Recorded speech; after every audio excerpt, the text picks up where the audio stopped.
Guests and visitors and fellow Rotarians that don't know me yet, my name is Teresa Russell, I'm the current president.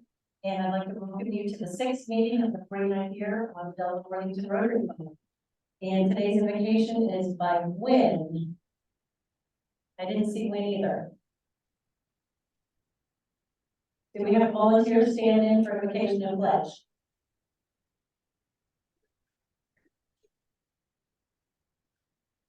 Anybody want to say a quick prayer? Lindsay? Yeah. You just got voluntold. Let us pray. Our Father, we thank you for the many blessings that we enjoy every day and for this beautiful day, and for our fellowship in this Rotary Club and service to our community. In God's name we pray. Amen. Amen. I pledge allegiance to the flag of the United States of America, to the republic that stands under God, indivisible. Thank you, Alan. I think you're exempt from fines today. I appreciate that. That's probably not you. Jim Farmer. You ready with the guests? Yes, we have a lot of guests today. We have 3 members from the Imaginary Rotary Club Pathways.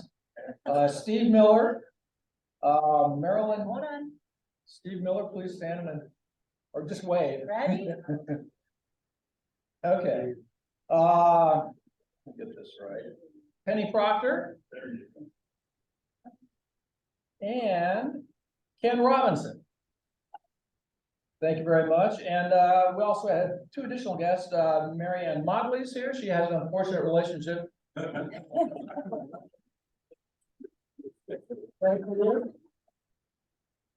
And Marilyn Mason is here. Please have the mic. We have 2 additional visiting Rotarians. One is Rachel somebody? And there's somebody back here, I think. So happy to see both of you. All right, anybody with announcements come up? As always, if you have photos when we're out and about, please remember to send those to the email pr@delawareworthingtonrotary.org. That would be appreciated. We can put it in the newsletter. Hey, everybody. Just wanted to give a quick update on our Impact Club, and we do have a member of our Impact Club, Ronnie Griffith. He's on Zoom. Didn't expect him. Good to see him here. The club met last Wednesday, all 5 of them. They had a great meeting talking about logistics of how they want to operate, how they want to meet, and then they started brainstorming service project ideas. I know at least 4 of them are going to come to our Buddy Box event next Thursday, so I'll make sure to be there and introduce folks. But just want to give everybody an update on the progress of the Impact Club. So far, so good. And also, it is now August 16th, and by September 1st, we're supposed to have another bourbon raffle. So I've been working behind the scenes, and I'm going to work a lot harder in the next couple of weeks to make sure that that is ready for September 1st. So keep that in mind. It will go through November 30th, so about 90 days. We're expecting it to raise a lot more money this year than it did last year. Thank you.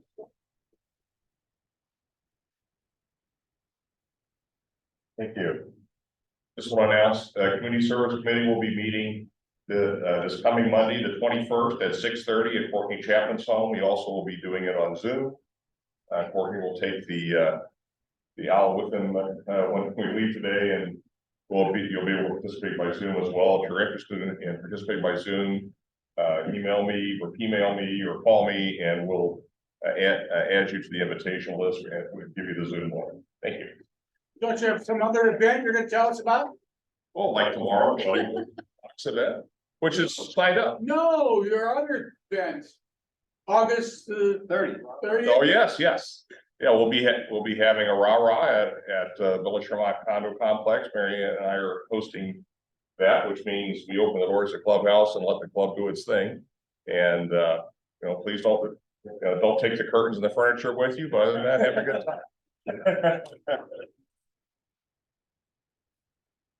Good afternoon, Marilyn Mason from the Worthington AM Rotary. So thank you for having me today. And on behalf of Steve DeWeese, our president, we'd like to invite you whenever you have a Friday morning, 7:30 a.m. to come to the Worthington Hills Country Club. That's when we meet. We would love to see visiting Rotarians there. Today I have tickets with me for the main Worthington AM Rotary fundraiser, which is a chance to have 2 seats to every OSU football game. Now, last year, that was pretty awesome with Notre Dame. And those tickets are $20 a piece, or 3 for $50. We pull September 1st. And I don't know, people have asked me exactly where the seats are, but it's a fun time. So if you'd like any tickets, I'll be here later today. Thank you.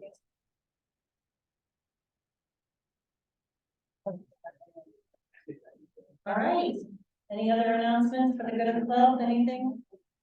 We will move on then. We have a sergeant, Alan Grossman today. And Alan. Don't everybody clap loudly. No, there is also news from your side of town. You can share. Hawaii. Oh, yeah, of course. Oh, no. Hi, everybody. Welcome. Let's see. Let us start with happy dollars.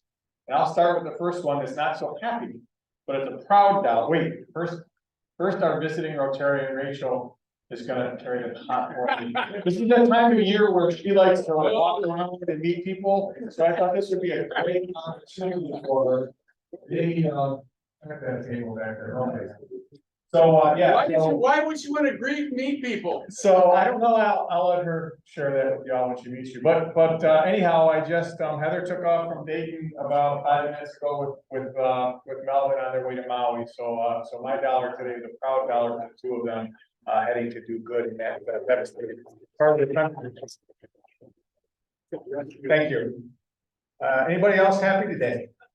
Rachel? Well, I'm happy to be here and that I should have my name on the ballot in November, but actually what I'm really happy about, Alex had his first fire that no one got injured. It was a big apartment fire, 3 apartments that destroyed, but no loss of life. So all the firefighters were safe and all the people are safe, and that was his first fire. This fire. In Moraine, the city of Moraine, so near Dayton. Just came from there. Thank you. Who else is happy today? Mr. Rice. We just got back from Yellowstone and Grand Teton National Park with our 2 sons. And it was a great trip. Yeah.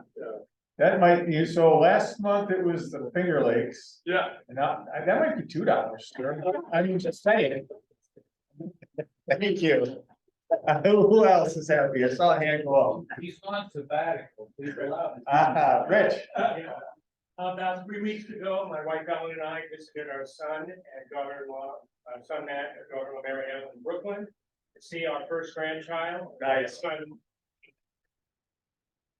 Guy James Goldberg. He was born on May 13th, so that was Cool. exciting. I bet he's a great guy. Probably a great guy. All right. Who else? Who else is happy? There's a lot of people here today. Teresa. This weekend. Yes. All the way down in Florida. I stayed 7 states away, but it's actually roughly 4 of them to get her there. And I'm delivering my son next week to college at OU, so I'm happy that they're both flying and doing what they love, and I'm sad to take my house and can be quiet. You can call it a proud dollar. I just invented that. There it is, I'm proud of them. Who else? This is a very sad bunch. Jeff Farmer. So I just got back from a long weekend in Cape Cod with my sister and brother, and the weather was delightful. It was not 100 degrees in Cape Cod. Nice. Okay. All right, and so I'm gonna first of all, I have an announcement that I forgot about. September 19th, remember our friend Bill Schatz, his annual golf outing, Bill Schatz Memorial, will be at Safari Golf along with the Powell Chamber of Commerce's golf outing. And I think I heard this year that they've adopted a new charity. The charity is actually Melanoma Research through the games. So the money will stay. Is that a Tuesday? It is Tuesday. All right. Yes. believe it is a Tuesday, and I think it starts at 1 o'clock. They're still looking for some sponsors, I believe a whole sponsorship, a number of us have done that in the past. So we'd love to have you do it again, everybody else, I believe the whole sponsorship is $125. And any more questions, you're welcome to reach out to me. Not time for you to be modest, I think you should say something. Hello? Why? I already did. I'm sorry. You're sleeping.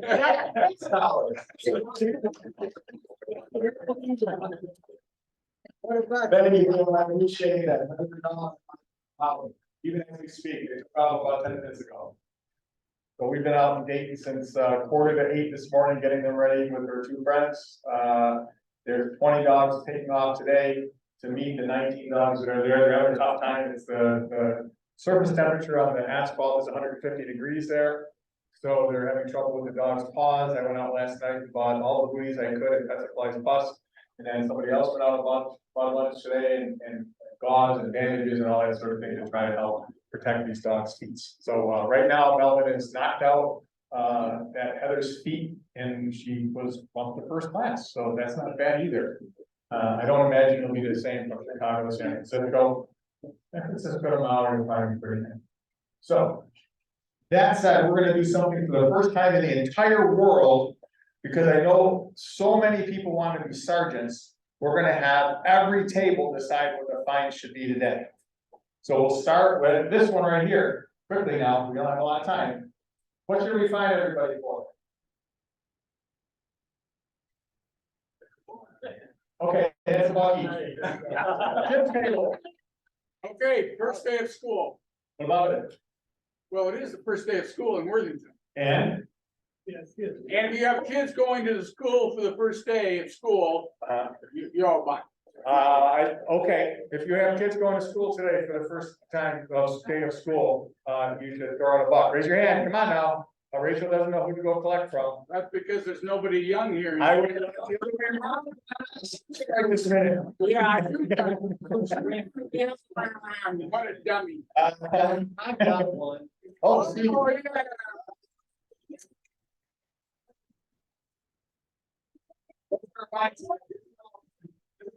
Cheated because there's actually a sergeant there, so you might have some help. What should our fine be today? Yeah. Not eating lunch.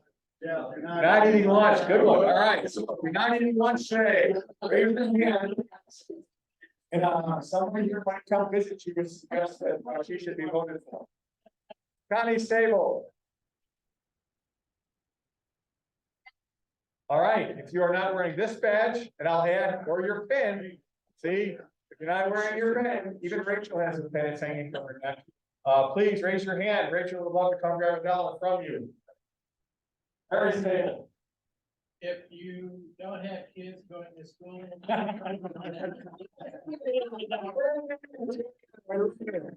So grab a buck if you don't have members, a $3 limit. School, please put a dollar in the bucket. Environmental stable. You've got pants on. All right, you've got pants on. Does that include shorts or not include shorts? Okay, so shorts or pants, that's Does that include underpants? that's pants. Okay. Ken Travis table. If you did not, part of the 125 club last year. Oh. Love it. Always looking for money. Yeah, that's okay. And finally, Teresa, what's your table got to say? Okay, everybody that loves Rotary, raise their hand. Oh, there you go. And I guess we got one more table too. Our readers.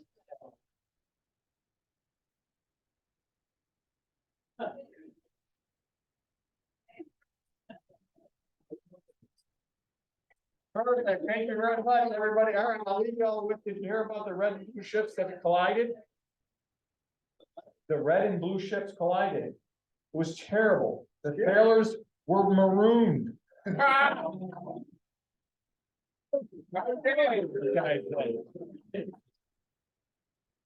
than some. You got that, Jerry. Yeah.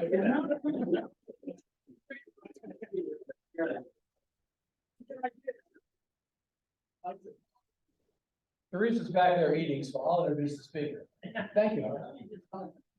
We are very pleased today to have a very special guest, Dr. Beth Liston. She's serving her third term as a member of the Ohio House representing the northwest corner of Franklin County, which allegedly includes Worthington. She began her career in medicine, earning her MD and PhD at the Ohio State University, and subsequently trained in internal medicine and pediatrics at Yale New Haven Hospital. Upon completing her residence, Dr. Liston joined the faculty at Ohio State in 2006. Since that time, she has worked clinically as a hospitalist at OSU's Wexner Medical Center and at Nationwide Children's Hospital, caring for adults and children in an inpatient setting. She is a professor of clinical internal medicine and pediatrics with significant involvement in medical student education and a passion for advocacy. Dr. Liston first ran for office in 2018 in order to bring better understanding of the impact of policy on health and wellness to the Ohio General Assembly.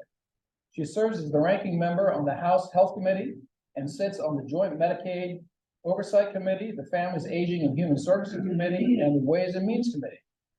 In the community, Dr. Liston is immediate past president of the Columbus Medical Association and a member of the Dublin Rotary Club. Hey. She lives in the Dublin area with her husband and her most challenging of all her many jobs, her 2 teenage children. Welcome, Dr. Liston.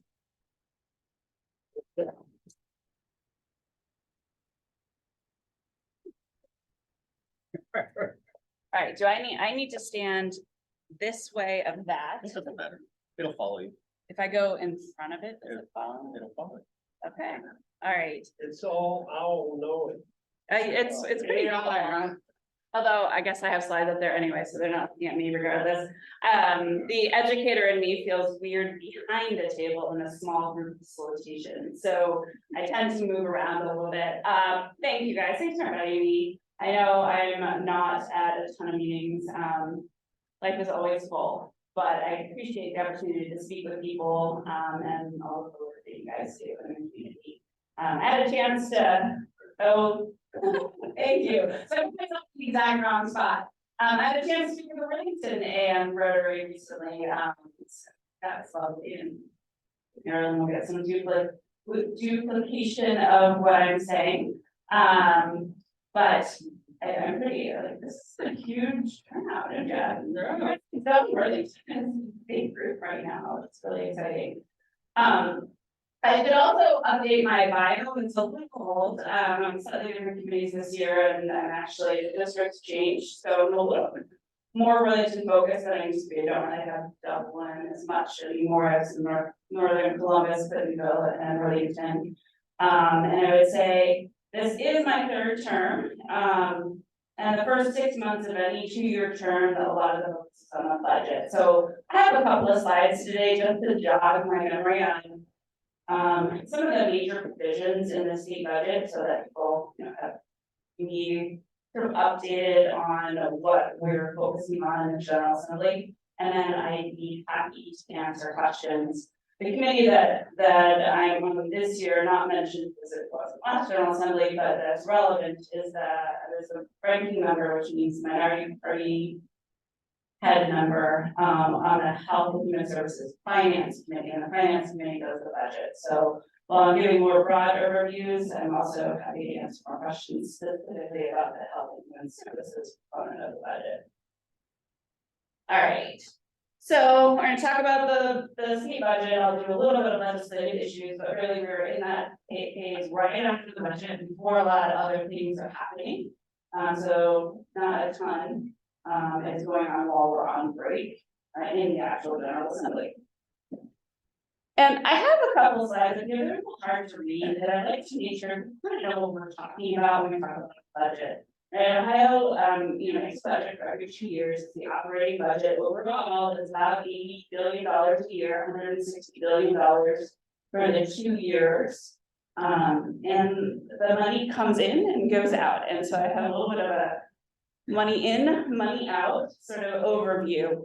And truthfully, this slide here, I don't know if I have a pointer on this. No. Yeah, there's a lazy pointer. Oh, there it is. Okay. As you'll see, like what I wanted to bring on here is the money that we're talking about that comes in again, a little too small, but you have a couple of big pies, sales and use taxes, income taxes, and then other revenue, and largely this is federal funds. So we're looking at just the state, what the state brings in. The majority of it, not the majority, the plurality of it is the sales and use tax pie, the individual income tax, and then you have sort of commercial activity taxes and a couple other taxes, public utilities, and a much smaller portion over there, but it's a big lion's share of those three tax categories. And then money out, I just focused on, this is the total GRF, so including the federal money, about half the money in that we're talking about goes to Medicaid. And then about a quarter of it goes to education.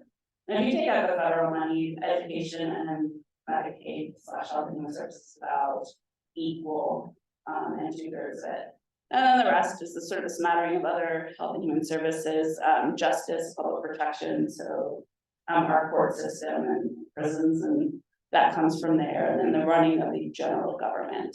So just like giving people that context of what we mean when we're talking about the state budget and what that goes for.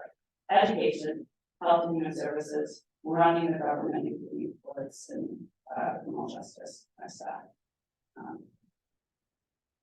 Make sense so far? Okay. So I wanted to just mention some key provisions, some of which I'm super supportive of and some of which I'm not.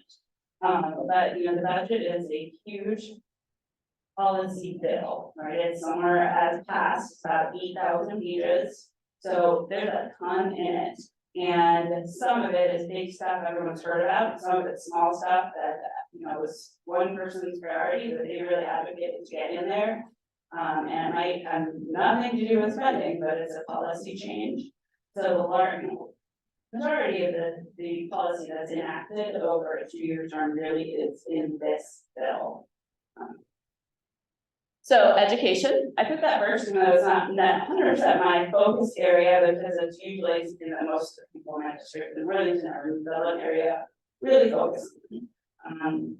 There's a couple of good things. If you've followed education funding, K-12 funding, their last General Assembly, we made changes to how we funded our schools. People say that we've had an unconstitutional system for a couple of decades.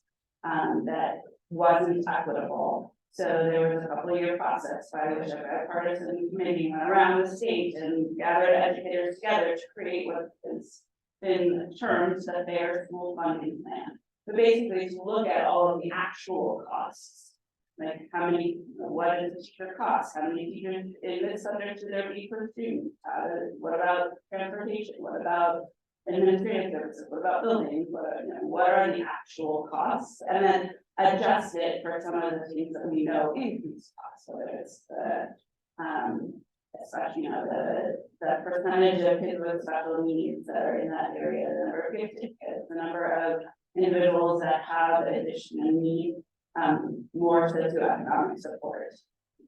So then there's an adjustment. And that plan was enacted last General Assembly. This General Assembly, we continued on in rolling in the money to fund that plan. So at the very beginning, when we enacted the fair school funding plan, there was another plan to actually, over time, increase the amount that was included in funding the formula.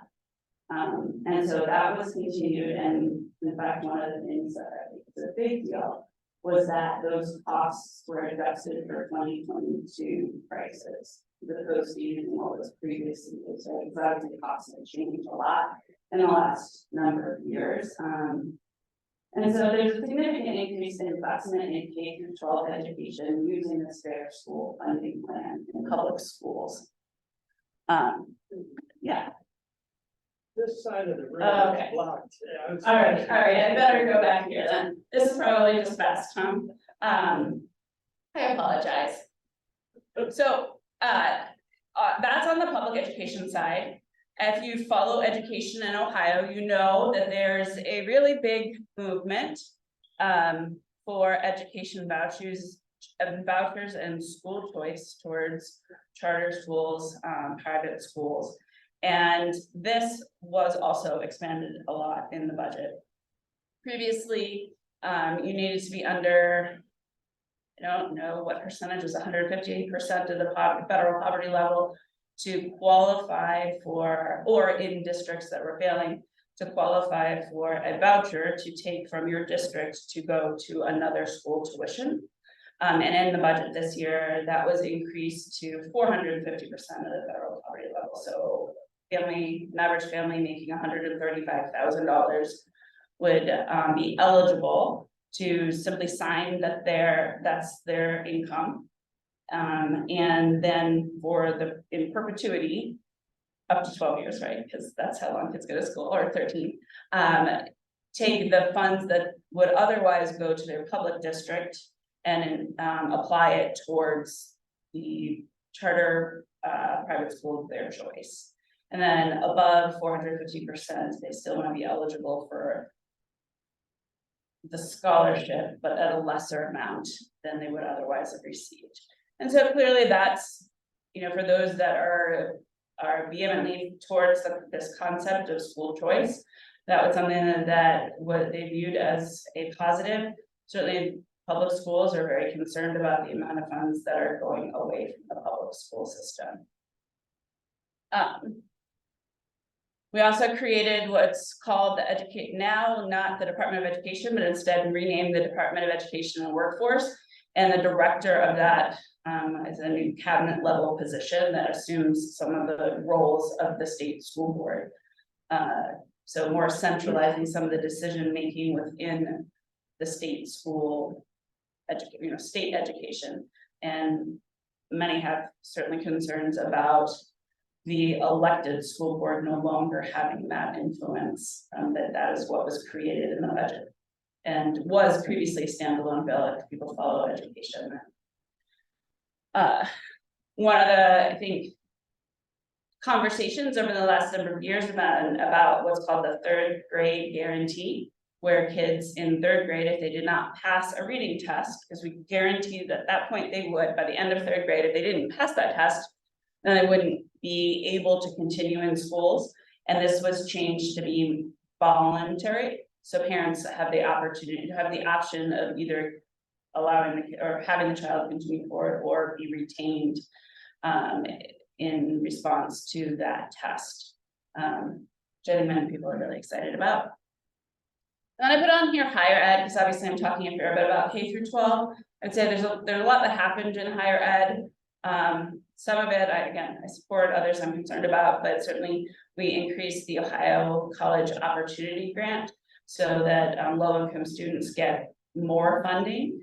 And we also enacted the governor's scholarship for kids in the top 5% of their high school across the state. So any child in the top 5% of their high school who wants to attend a school in Ohio, starting 2025, would get $5,000 a year in a scholarship, and with the idea of talent retention being really important. On the other hand, we did make some changes to the state. We only increased the state's share of instruction by 1%, which is fairly less than inflation. So overall, one could say there was a cut to funding of public universities and higher ed.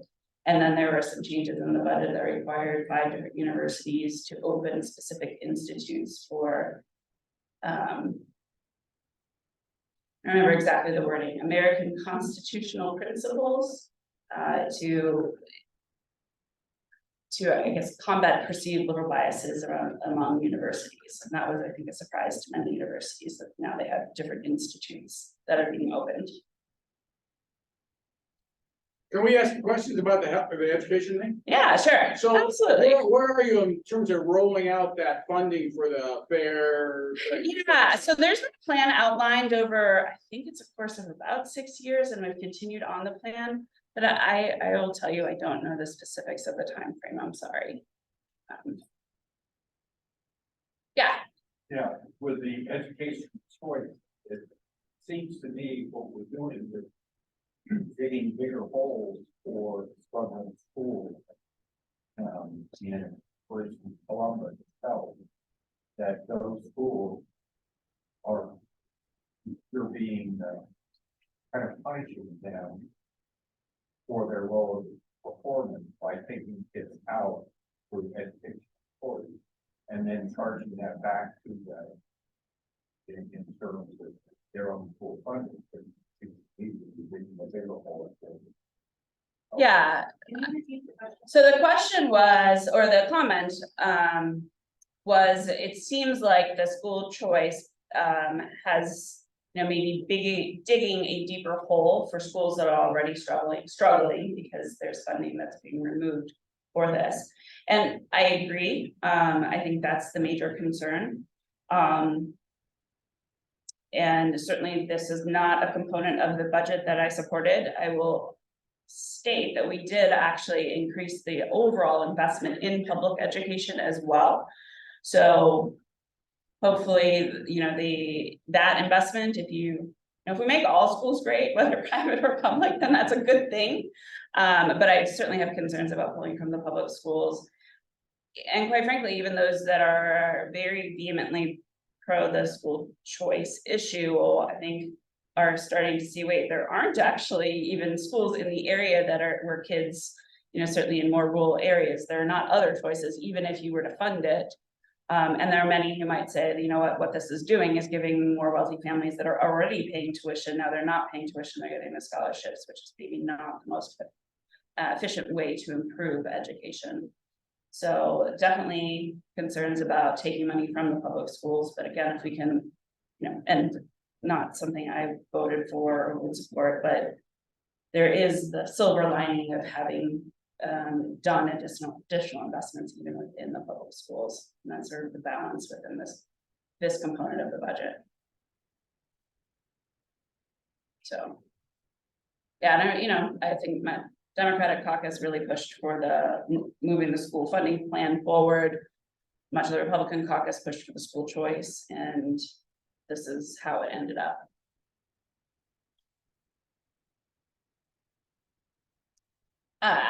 Health and Human Services, that other big pie. You know, there's a lot of discussion about Medicaid coverage and reimbursement, and that's obviously a big, huge portion of that, the funds that are spent.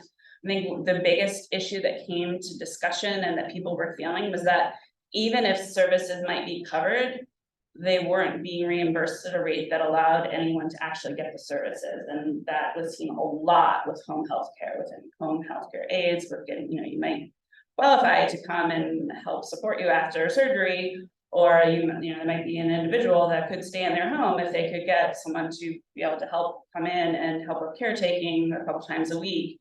But at the rates that Medicaid was reimbursing, which at the time before this budget was about $12 an hour, there weren't people that would do that. And so people would say, okay, you can get 20 hours of home health care that's covered a week, but you couldn't find anyone to do it, which obviously has impacts on health and people's lives, and then also where are people able to go if they can't stay at home and get that additional support, then they may be in more extended care facilities and nursing facilities, which is, you know, often a higher cost option, as well as one that isn't what people are, you know, would often choose.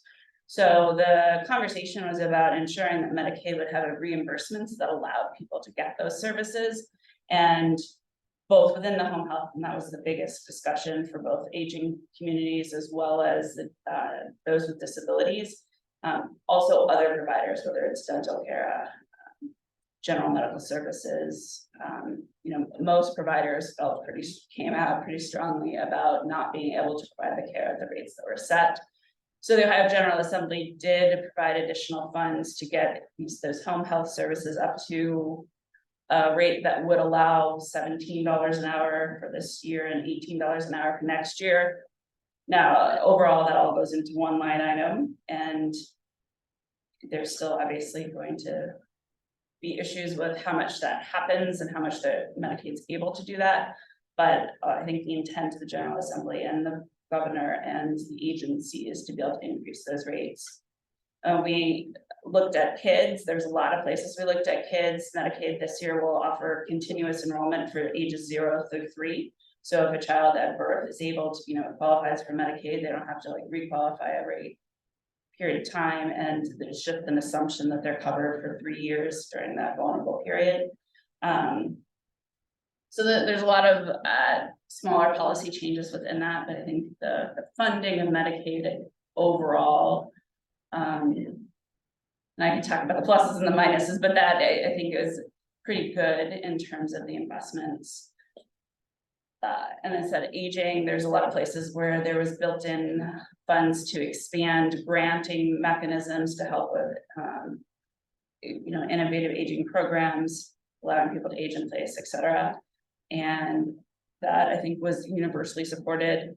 Childcare was a place of conversation. Ohio has been falling behind in publicly funded childcare such that it's very under supported based on sort of national trends. And quite frankly, among the strongest voices to support publicly funded childcare more is the Chamber of Commerce, who would tell you how much of a workforce issue it is, in addition to other, more Democrat leaning groups or progressive leaning groups that would argue for it as well. So a lot of movement here, not a lot of change in the funds. There were a couple of grants to try to expand capacity, because even with additional money, like additional eligibility, there aren't necessarily high quality childcare services available that can exist on the amount that they might receive from the publicly funded system. So food support, another place. I'm sure that some in the Rotary do volunteer at food banks and Worthington Food Pantry and do some of the lunch packings. Food insecurity has been a big issue. The food banks also overall do a lot of the supports for those that might be falling off of the expanded services that they received for the public health emergency. So when the public health emergency ended, the federal money for things like SNAP, which is the food stamp benefits, and the federal support for additional Medicaid eligibility fell away. And so the food banks have been taking the lead and making sure that those that remained eligible still got, stayed on Medicaid, because they had to fill out a lot of paperwork to redetermine that. And to help fill the gap in food services that they're receiving. I would say, that this was a place where the food banks were asking for a fair bit more than they received. And certainly in central Ohio, there's a lot of unmet need and food insecurity. And then a big place that didn't receive a lot of discussion, but does have a pretty huge line item is nursing facility payments. Every now 2 years, in statute, we set how nursing facilities get reimbursed, unlike any other real providers that are not specifically set in statute. And this was about a $700 million increase in terms of how we reimburse nursing supports.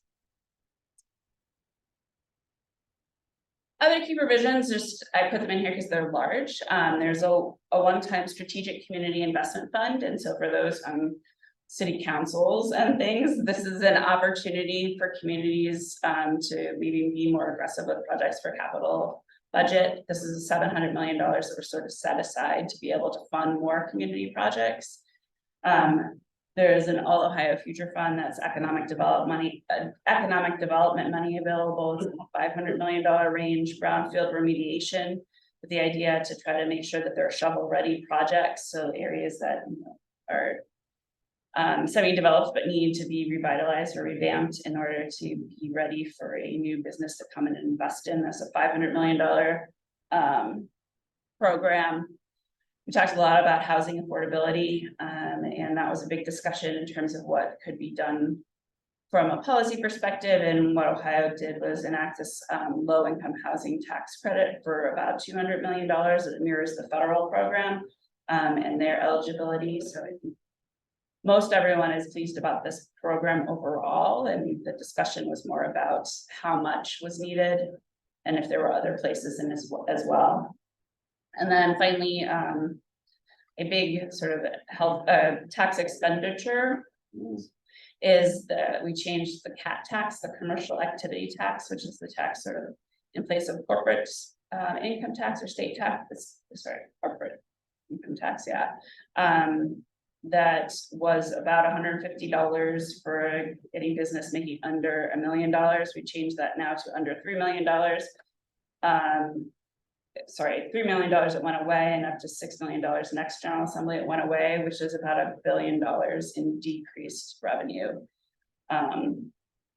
For businesses making up to about $6 million in gross receipts. So. Yeah, so those are I think some of the bigger things that came out of this year's budget, as I said, education, Medicaid, housing, and then some of the economic development issues that were discussed. Happy to pause and answer questions about any of those. Yeah. I appreciate this information, but I'd be very interested to hear your comments about issue number 1. That's my next slide, right? Yeah. So, I mean, yeah, so happy to get there. I'll pause on the budget for just a little bit and then we can talk, yeah. So we're about 55,000 units short of low income housing. Yeah. What is that gonna do? This low income housing tax, how many, and that's where the process on the food pantry is really counting. We're up 36% last year, so we doubled with COVID. We're up about 50%. Yeah. And it's all about the increase in the rent from about 800 to 1,200 to 1,500 plus the food price. And that's what's really going on. And so we get the housing. Yeah. Solved, we're gonna have a good thing. Yeah, I don't know that, I don't think it's enough to meet the need. I mean, is it and you know, I don't know that I can comment on how much it specifically will do. You know, there are versions of the budget that were not enacted that had about $500 million in this space, and it was ultimately $200 million. And again, it's a tax credit, so it's not, you know, necessarily obviously providing housing. It's allowing people to come develop and then claim the credit. And it's a state credit that piggybacks on the federal requirements as well. So there are requirements about what it does and who qualifies, and there's some teeth behind it. And then those that do build them are able to claim both. But yeah, I don't feel like people feel like this is quite enough. I don't have a good solution. I will say the food banks, you know, we know their need. Just to give you a sense of the scale of things we're talking about, I'm giving you some numbers, and the food banks asked for $50 million and ultimately received 35. So in the context of these, I'm trying to give people the sense, right? The CAT tax we're talking about is $1 billion, right? So where you invest, you know, sometimes we're talking about small amounts of money that people are asking for very specific purposes. And this is where it ended up. You know, there's a program that look at that. There's Healthy Beginnings at Home was a very successful program that demonstrated that they were able to help support pregnant women such that they had rental assistance during the pregnancy. It had impact on, I don't remember whether it was the infant mortality, maternal mortality metrics, probably the infant mortality is a little easier, like more higher. And we continued to fund it, but they actually asked to expand across Ohio, and it would go from like 13 million to 17 million. I think they got, 3 million to 17 million to do that across Ohio. I think we funded it at 3.5 million. So like there's often a scale difference. When I talk about nursing facility payments, that's 700 million. There's a $1 billion Ohio opioid recovery fund that we decided to privatize. So in terms of it's no longer going to be transparent how that money is used in our state. And that's $1 billion that we will not direct. And certainly that was a concern for me in this budget. Because if you look at these things, making a difference for the food bank might only be $15 million and $1 billion, and this money, like, there's a lot of places where I certainly would have prioritized somewhat differently. Yeah. So the unit cell company have an impact on revenue. Yeah, absolutely. I mean, anytime you're, we were looking at the two major tax incomes, right, is our sales and use, and then our personal income tax. So if you have more jobs, then you get more income tax, and that increases revenues. Ohio's been actually really lucky. And so I say this in the context of our rainy day fund is huge, right? Like we've kept it. I think it's in the $3 billion range, and which is a budget stabilization fund. And there's an amount it should be to make sure that we're fiscally responsible. But there's also an amount at which that it's been overflowing, and we've changed the law about how much it can have. So we have actually had more revenue than predicted for quite some time. And so that's been a good thing, and why some are more comfortable with some of these decrease, the things like the cat tax cut to minimize revenue. Others feel like that surplus would be better served both for people, but then also in the long run for money by investing it in some of the services. But overall, we've had like every budget report recently continues to show increased revenue over projections. So some of that was COVID money, but even outside of the COVID money, yeah. So did the funding for some of those other key provisions or other aspects like the budget you've already talked about come from federal funds because of COVID or the recent legislation and federal? So most of the federal funds came as one-time funds for a specific purpose. And what I'm largely talking about is GRF, although some of this, I actually think the one-time strategic community investment probably came from ARPA. There's a lot of money that came in that then had to be used in a specific way by a specific time. The good thing about that, of course, is that you can fill in areas of need. The more risky thing about relying on it to fund an ongoing program is that you're relying on it to fund an ongoing program. So frequently it was put in those places where, we can have strategic community investments, or there were funds for, scholarships for childcare. There was an increased match for Medicaid.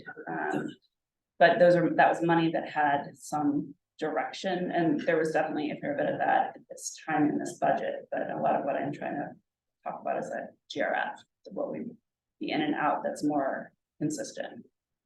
Yeah. Who makes those decisions about how to spend federal money? Mostly the state legislature.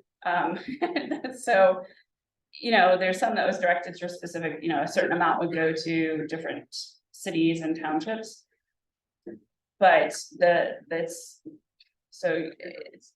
there are 3 people that are largely in charge of decisions in Ohio related to this, right? The governor, and then you have the Speaker of the House and the Senate President have a huge input into those decisions, right? The Speaker of the House and the Senate President, they decide most of this. Now, obviously, in the majority party, that is a negotiation, because who becomes the speaker and who becomes the Senate President is something they politically work out. And some of that is going to be what different people prioritize in terms of investments and spending.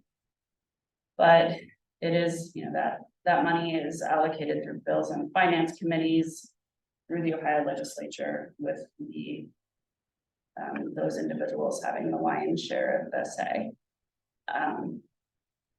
And all of us who, everyone in this room has the opportunity to make sure that they have engaged in the process, either by reaching out to your elected representatives, or coming in and testifying, or meeting with other people who work in the field that you're concerned about. But yeah. Well, I'd like to make a comment here. I happen to be fortunate enough to be able to spend winters in Florida, and therefore meet a lot of people from other states. And I have it seems to me, I have a much higher level of satisfaction from the way our state of Ohio runs than I hear from a lot of people from other states. And I just wanted to pass that on. It's a great place to be, right? We have lots of, no, it's truly, there's Great a weather. lot of good things here. Bentley, but Okay, there was another time. yeah, so I just put up here issue 1, November election. Obviously, we just had an election, August 8th on the ballot with one issue 1. It was about the requirements for citizens initiatives to amend the state constitution right now. And since issue 1 did not pass, people in a grassroots way have the ability to make changes to the laws, which, either through initiated statute, which means that there's, a law that's made that's that citizens will work with legislators on, or through a constitutional amendment. In order to do that, one has to have a constitutional amendment, collect 1,000 signatures, submit that to the Attorney General, have the Attorney General make sure that the language that you're using actually describes the law and that those signatures are valid. And then if that is the case, the group that that is looking to make that change must collect signatures across 44 counties, and it's a percentage of the gubernatorial turnout. I think it's like 5% of the gubernatorial turnout, which is it 8%? It's 10. constitutional amendments, 3% or 6% for additional referendum statute. Okay, so 10% for this constitutional amendment. So that was 400,000 or 500,000 valid signatures currently across the state in half of the counties. And so what issue 1 was changing that from collecting signatures in 44 counties to you have to collect that percent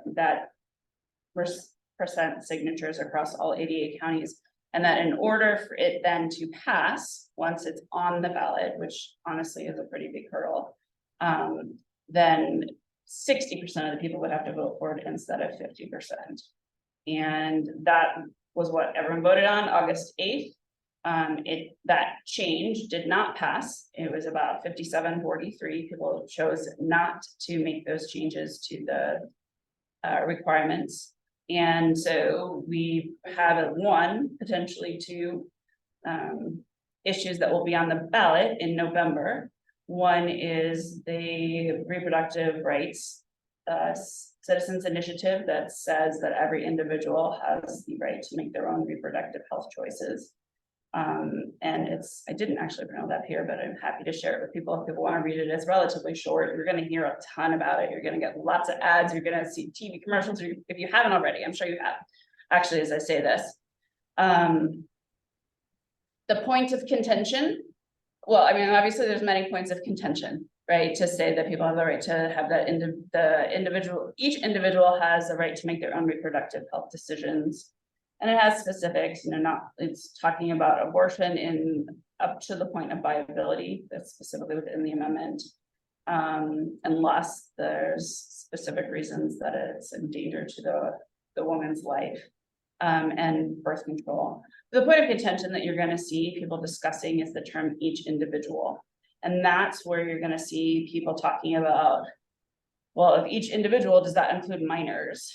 And so when you get a mailer that says this means that parents no longer have the ability to decide about sex changes, that is because it says each individual. My perspective is, and my understanding of both the law, the case law, and what has been seen in other states as a non-attorney, is that has been litigated numerous times, that each individual does not change the minor consent requirements, period. So there's nothing specific about kids' sex changes, but it does say each individual has the right to make their reproductive health decisions. And so that is what the information that you're seeing is coming from, is a debate about the phrase each individual. I think I would encourage you to take that out of the conversation and think about what you believe about this particular issue overall. But again, that is my understanding of the case law that has been decided on that phrase related to minors. So, Thank you very much. yeah. Oh, gosh, I went to the very end and no one had a question. You had a question on issue 1. So I voted against issue 1. I was no on it. I understand the facts. They've all had a pretty good reading of everything about what happened. I want to know what that hell happened. How did that even happen? That got to the vote. I find it infuriating. $20 million was spent. Spend that to the voters. I'm curious about. Right, and $20 million could have gotten our food banks. But so what happened? I mean, yeah, sorry. I did forget. And I moved. I mean, I believe it's as simple as it sounds. And there's a lot of smoke and mirrors about it. And quite frankly, there's probably a real conversation about what we should be doing, like what should be the best process for changing the Constitution in Ohio. But the reproductive rights amendment polls at 59%. Right? It polls that 59% of Ohioans support it. And so those who were opposed to this amendment said, okay, well, we should change the threshold to 60%. And that is what got that on the ballot. Are there other reasons that people might support it? Sure, but that is why it is there. It was there, and we'll see what that looks like. Do you have time to stay after? Yeah. Questions? Okay. I think we need to pause. All right, cool. Thanks, everyone.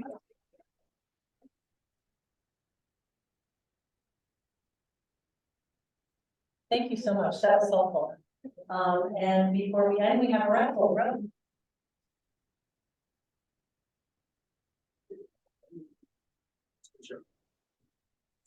The last 4 digits, 9943.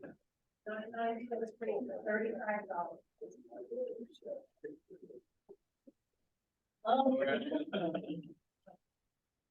Next one, Dave.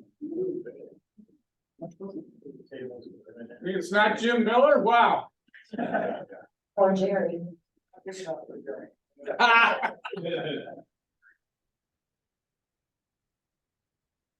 in the pot tonight, today, 9882.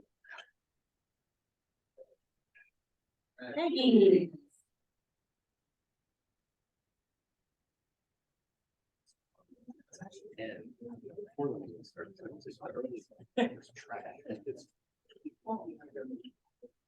There's a lot of them here. Queen of Spades. All right, here we go. 4-way test.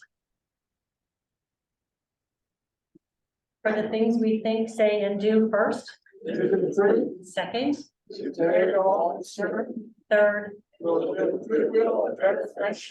Fourth. Beneficial to all concerned. Thank you, everybody. You can turn your cell phones back on, George. You're all set.